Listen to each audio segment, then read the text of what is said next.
Hey tea lovers! If you're looking to make matcha at home and want that smooth, frothy, cafe-style experience, this matcha whisk set might be just what you need. It's got everything you need in one box: a bowl, whisk, scoop, sifter, and even a stand to keep things tidy. I've been using it for a bit now, and I have to say it feels surprisingly high quality for the price. The ceramic bowl is sturdy and has a little spout that makes pouring super easy. The bamboo whisk gives you that nice foamy top in seconds, and the scoop and sifter help keep the powder smooth with no clumps. One of the things I really like is how good it looks. The glaze on the bowl gives it a traditional handmade feel that actually makes your matcha time feel more relaxing. It's also dishwasher and microwave safe, which is a nice bonus.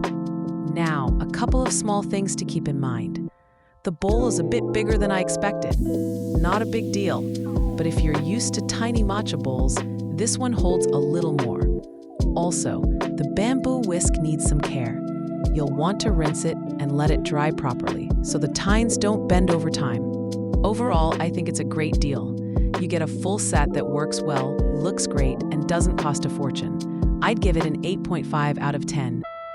If you want to check it out, the link's in the description. Happy whisking!